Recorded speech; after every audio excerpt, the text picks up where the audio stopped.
Hi! Hello friends! Welcome back to vibe with Surya Arun. இன்னைக்கு நம்ம எங்கே வந்திருக்கோம் அப்படின்னு பார்த்தீங்கன்னா, பத்மநாபபுரம் பேலஸ் தான் வந்திருக்கோம். இது கரெக்ட்டா எங்கே லொக்கேட் ஆயிருக்கு அப்படின்னு பார்த்தீங்கன்னா, கேரளா பார்டர். செம்ம அழகா இருந்துச்சுங்க. சொல்றதுக்கு வார்த்தையே இல்ல. ரொம்ப அழகா பண்ணியிருந்தாங்க. வாங்க வீடியோக்குள்ள போலாம். இது பார்த்தீங்க அப்படின்னா, அந்த பேலஸ்ல உள்ள சீலிங் வுட்டாலே பண்ணியிருக்காங்க. எல்லாமே வந்து வுட்டால தான் பண்ணியிருக்காங்க. இது அரசருக்கு வந்த வாழ்த்து ஓலை. இந்த சீலிங் பார்த்தீங்க அப்படின்னா, பூக்கள் வச்சு ரொம்ப அழகா பண்ணியிருக்காங்க. இது அரசர் பயன்படுத்தின அந்த கட்டில். மாடி படிகள்லாம் பார்த்தீங்க அப்படின்னா, ரொம்ப அழகா இருந்துச்சு. ரொம்ப குறுகலா அந்த காலத்திலேயே வந்து மாடிலாம் வச்சு பேலஸ் கட்டியிருக்காங்க. இது பார்த்தீங்க அப்படின்னா, அம்பாரி முகப்பு.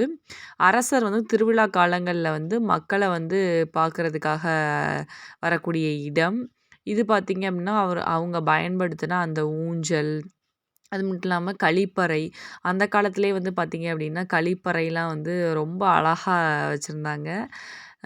அவங்க அவங்க பயன்படுத்தின அந்த பொருட்கள் எல்லாத்தையுமே நமக்கு காட்சிப்படுத்தியிருந்தாங்க. அந்த ஊஞ்சல்ல உள்ள அந்த தலையணை கூட இன்னும் பத்திரமா வச்சிருக்காங்க. இது பார்த்தீங்க அப்படின்னா, மேக்கப் ரூமு. ராணியோட மேக்கப் ரூம். கண்ணாடிலாம் பார்த்தீங்க அப்படின்னா, இப்ப இருக்க மாடல்ல வந்து கண்ணாடி சூப்பரா இருந்துச்சு. அவங்க பயன்படுத்தின அந்த பொருட்கள், ஆட்டுக்கல்லு, உரலு எல்லாமே ரொம்ப நீட் அண்ட் கிளீனா வச்சிருந்தாங்க. அது மட்டும் இல்லாம பார்த்தீங்க அப்படின்னா, அடுப்பங்கரை. இதுதான் வந்து கிச்சன். இது வந்து குளம். அந்த குளத்துக்கு போகக்கூடிய வழி. அது பார்த்தீங்க அப்படின்னா, நமக்கு பால்கனியிலருந்து போறது பால்கனி வியூ வச்சு அமைச்சிருந்தாங்க. ரொம்ப அழகா இருந்துச்சு. கிச்சன்ல உள்ள அந்த ஆட்டுக்கல் அது. நெக்ஸ்ட் நம்ம பார்க்க போறது பார்த்தீங்க அப்படின்னா, அரசர் வந்து மந்திரிகளோட ஆலோசனை நடத்தக்கூடிய அந்த இடம் இதுதான். ரொம்ப அழகா இருந்துச்சுங்க. எல்லாமே அந்த பொருட்கள் எல்லாத்தையுமே பத்திரமா வச்சிருந்தாங்க. அதுக்கடுத்து அன்னதான கூடம். 1000 பேர் உட்காந்து சாப்பிடக்கூடிய அளவுக்கு அன்னதான கூடம் அமைச்சிருக்காங்க. ரொம்ப அழகா இருந்துச்சுங்க. எல்லாமே வுட்டு தான். நமக்கு வந்து இந்த கம்பி இதுக்கெல்லாம் வேலையே இல்ல. எல்லாமே வந்து மரத்தாலான பொருட்கள வச்சு தான் பண்ணியிருக்காங்க. ரொம்ப அழகா இருந்துச்சு. ஓடு மற்றும் மரம், அதுக்கப்புறம் அந்த கற்கள். தூண்கள்லாம் பார்த்தீங்க அப்படின்னா, கற்களால அமைச்சிருக்காங்க. ரொம்ப அழகா இருந்துச்சு. உங்களுக்கும் டைம் கிடைச்சு அப்படின்னா விசிட் பண்ணி பாருங்க.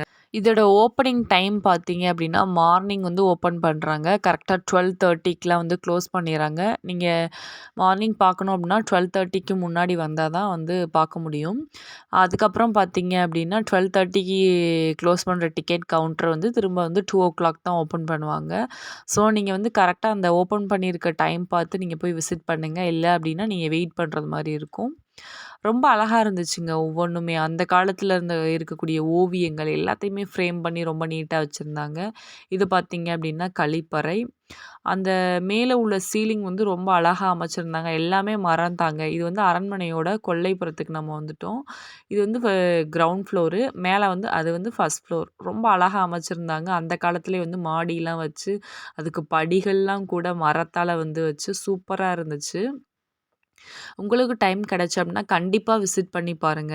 எப்படியும் வந்து இந்த அரண்மனைய வந்து சுத்தி பார்க்குறதுக்கு வந்து ஒரு 1 ஹவராவது நமக்கு தேவைப்படும். நீங்க ரொம்ப பழமைய வந்து ரசிக்கிறவங்களா இருந்தீங்க அப்படின்னா, 1 ஹவர் கூட உங்களுக்கு பத்தாது, இன்னும் சொல்லப்போனா. ரொம்ப அழகா பண்ணியிருந்தாங்க. அதுக்கப்புறம் பார்த்தீங்க அப்படின்னா, அந்த சமையல் அறைகள்ல உள்ள அந்த அம்மிக்கல்லு, ஆட்டுக்கல் எல்லாமே இருந்துச்சு. அவங்க பயன்படுத்தின அந்த குத்து விளக்கு, எல்லாமே அந்த புக்ஸு ரீட் பண்ணுவோம்ல, அந்த வச்சு படிக்கிற அந்த ஹோல்டர் எல்லாமே இருந்துச்சுங்க. சூப்பரா இருந்துச்சு. எதுவுமே நம்ம வந்து இது நல்லா இல்ல அப்படின்னு சொல்ல முடியாது. அந்த காலத்து பொருட்கள் எல்லாமே கூட நமக்கு பார்க்க முடியும். இது பார்த்தீங்க அப்படின்னா ஆட்டுக்கல்லு. எத்தன ஆட்டுக்கல் பார்த்தீங்களா? ஒரு 5 ஆட்டுக்கல்லுக்கு மேல இருக்கு. இது நீர் சேகரிச்சு வைக்கிற தொட்டி. ரொம்ப அழகா இருந்துச்சுங்க. இது பார்த்தீங்க அப்படின்னா டான்சிங் ஹாலு. நடனம் ஆடக்கூடிய அந்த இடம். ரொம்ப அருமையா பண்ணியிருந்தாங்க. என்ட்ரன்ஸ்லயே பார்த்தீங்க அப்படின்னா, 2 பக்கட்டும் வந்து யானை வச்சு அழகா இருந்துச்சு. கற்களால் ஆன அந்த தூண்கள்ல வந்து நமக்கு மேல சீலிங் பார்த்தீங்க அப்படின்னா, மரத்தால அமைச்சு ரொம்ப அழகா பண்ணியிருந்தாங்க. ஒவ்வொன்னுமே பார்த்தீங்க அப்படின்னா, நீங்க பார்த்து ரசிக்கிறது மாதிரி தான் இருக்கும். அந்த கலைகளோட நுணுக்கம் பார்த்தீங்க அப்படின்னா, அந்த தூண்கள்லாம் வந்து அவ்ளோ கலை நுணுக்கம் இருந்துச்சு. அந்த டான்சிங் ஹால் வந்து பார்க்குறதுக்கே ரொம்ப பிரம்மாண்டமா இருந்துச்சு. அரண்மனையில வந்து இப்படி தான் இருக்குமா அப்படின்னு நம்ம வியந்து பார்க்குற அளவுக்கு இருந்துச்சு. நெக்ஸ்ட் பார்த்தீங்க அப்படின்னா, நம்ம வந்து கிணறு பார்க்க போறோம். அரண்மனையில உள்ள கிணறு. அத வந்து நமக்கு டெம்பரவரி இப்போ க்ளோஸ் பண்ணி வச்சிருக்காங்க. இதுதான் வந்து அந்த கிணறு. ரொம்ப அழகா இருந்துச்சு. இந்த அரண்மனையில வாழ்ந்த அரசர்களோட புகைப்படங்கள் எல்லாமே வந்து நமக்கு ஃப்ரேம் பண்ணி வச்சிருந்தாங்க. ஒவ்வொன்னுமே வந்து ரொம்ப அழகா இருந்துச்சு. இது பார்த்தீங்க அப்டின்னா, 70ஸ்ல வந்து எடுத்த பிக்ஸ் இது எல்லாமே. நமக்கு வந்து அதிலேயே இயர்லாம் எல்லாமே வந்து மென்ஷன் பண்ணியிருப்பாங்க. டைம் கிடைச்சு அப்டின்னா நீங்களும் விசிட் பண்ணி பாருங்க. Thank you.